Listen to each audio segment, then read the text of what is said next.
Selamat pagi semuanya. Miss akan melanjutkan tentang neraca pembayaran yang kalian pelajari kemarin.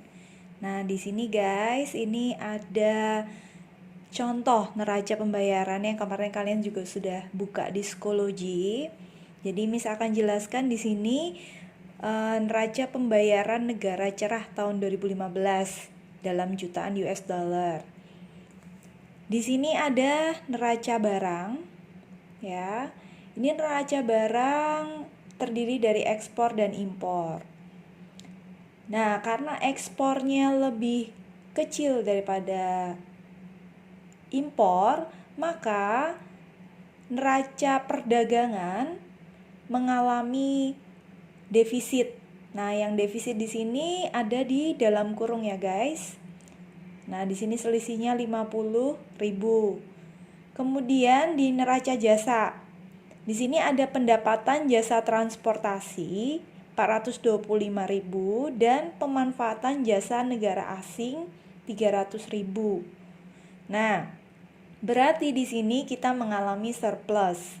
Surplus berapa? 125.000. Karena devisa yang kita terima lebih banyak daripada devisa yang kita keluarkan untuk jasa. Kemudian di neraca modal. Neraca modal, investasi asing di dalam negeri 600.000 dan investasi warga negara ke luar negeri 400.000. Nah, ini juga sama mengalami surplus, yaitu sebesar selisihnya 200.000.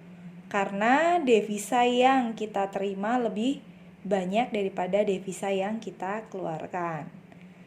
Nah, kemudian yang terakhir di lalu lintas moneter.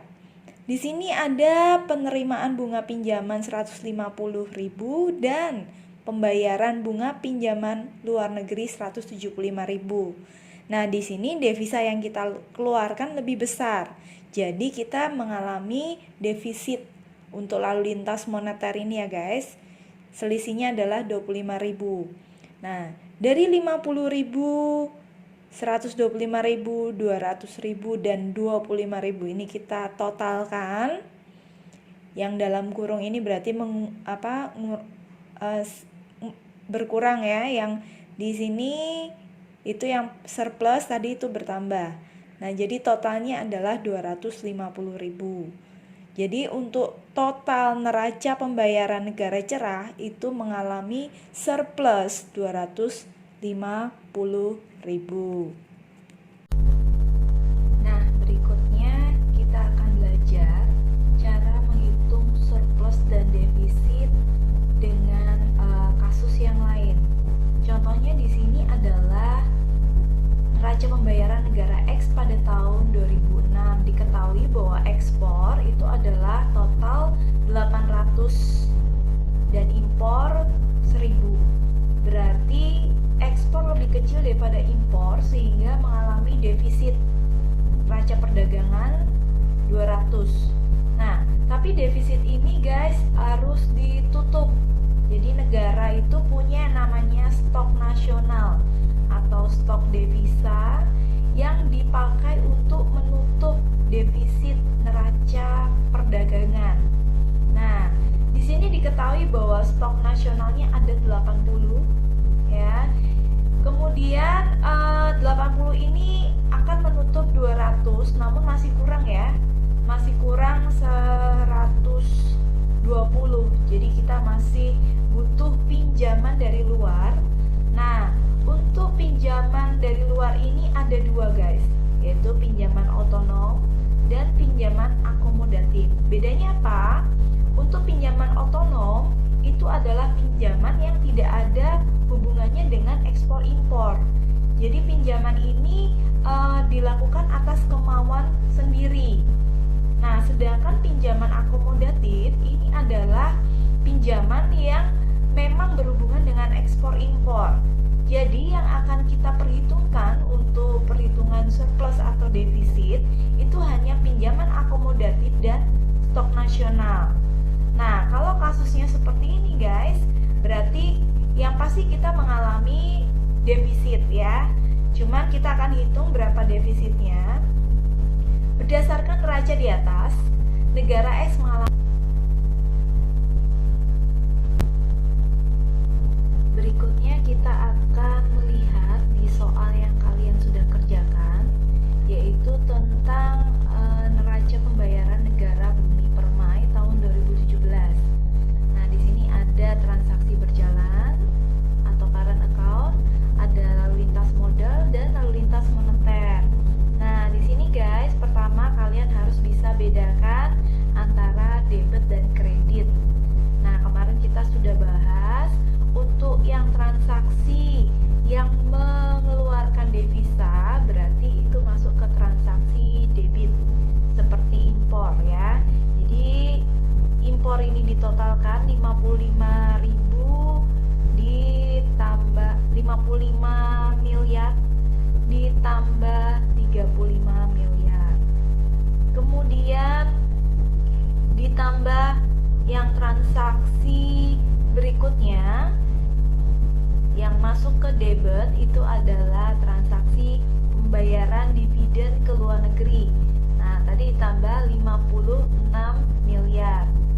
Kemudian ditambah lagi untuk transaksi moneternya itu kita yang masuk ke debit adalah yang bayar bunga pinjaman.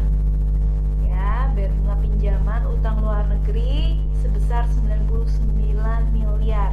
Nah, itu ditotalkan sebagai posisi debit dan itu adalah pengeluaran negara Bumi Permai. Nah, karena pengeluaran ini, soal ini digabung dengan kurs yang kemarin kita juga sudah pelajari. Karena pengeluaran ini kita membutuhkan devisa, berarti kita akan membeli devisa, berarti akan menggunakan kurs jual. Nah, jadi setelah ditotalkan, kemudian dikalikan dengan kurs jual. Ya, jadi seluruh pengeluaran dikali kurs jual. Nah, kemudian kita menghitung pendapatannya.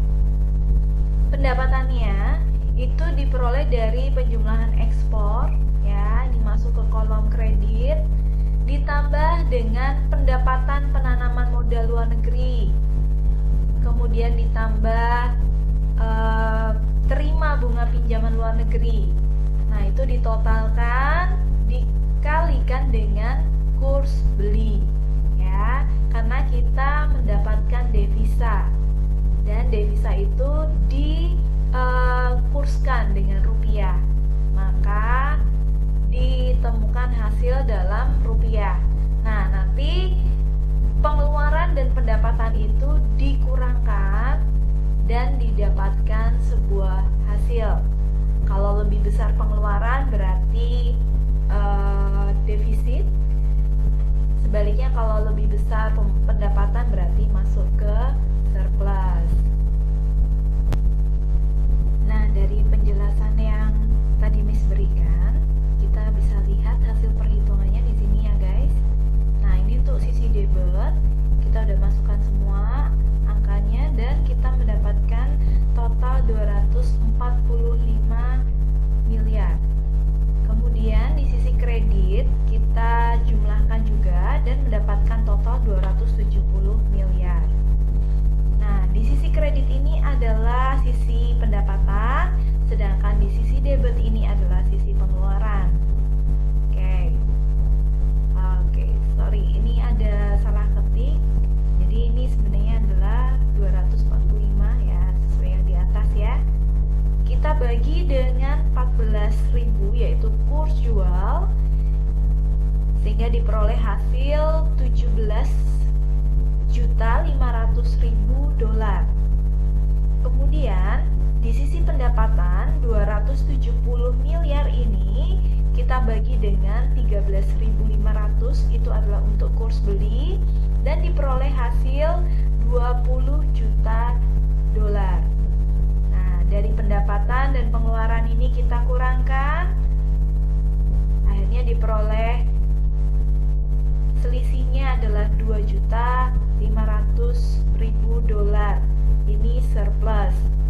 Nah, tetapi ini kita lihat dulu di dalam pilihan gandanya, ya, di dalam pilihan ABC-nya ditanyakan kan pernyataan yang paling tepat. Jadi tidak selalu yang terakhir. Nah, jadi di sini kita lihat bahwa di pilihan ini ada 2.500.000, tetapi dia bukan surplus, tetapi defisit. Berarti itu bukan pilihan yang tepat ya guys ya. Nah, dan di sini kita lihat di pilihan lainnya untuk total pengeluaran ini juga tidak tepat ya. Kemudian di valuta asing untuk total pengeluaran negara itu 20 juta dolar ya. Kemudian di pilihan yang berikutnya penerimaan 17.500.000. Ini harusnya pengeluaran ya guys. Kemudian di sini ada penerimaan 20 juta. Jadi yang tepat adalah pilihan yang E. Oke guys. Nah, jadi gitu cara ngitungnya.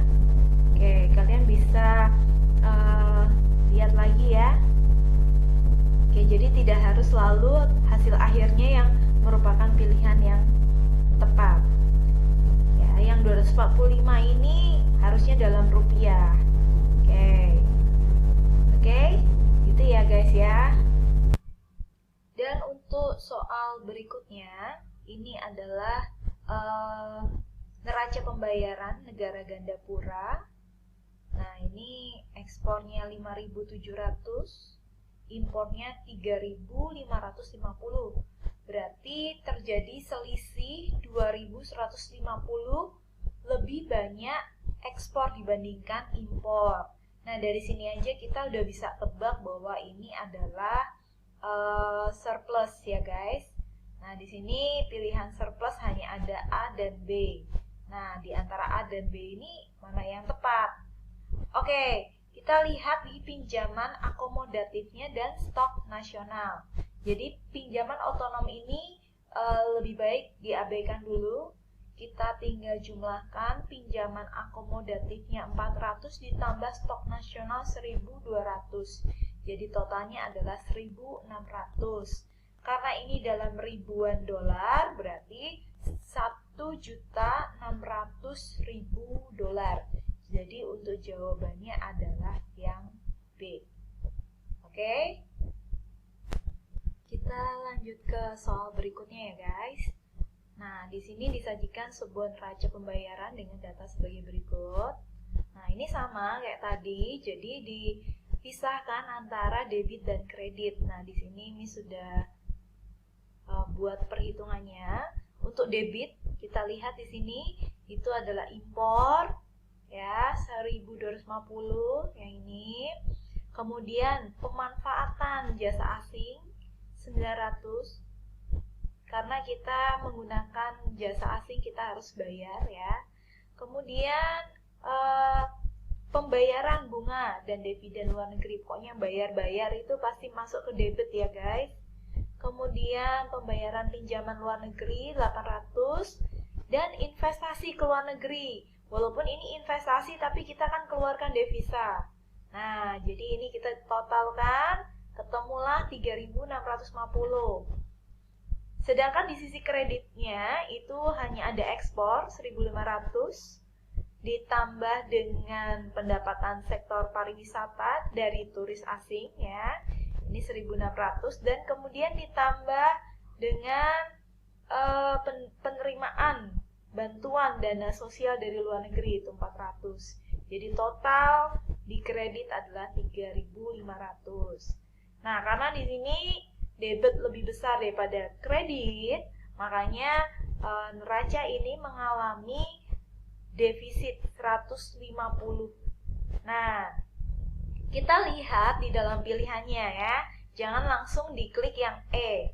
Karena di sini bukan defisit, guys. Di sini surplus, berarti ini salah. Kemudian di pilihan yang D, ini juga salah, 250 ya. Kemudian di pilihan yang C, di situ dibilang bahwa debit 3.500, salah ya, harusnya kredit. Yang B itu 3.650 harusnya di debit bukan di kredit. Jadi kita pilih yang A. Oke, gampang ya guys ya.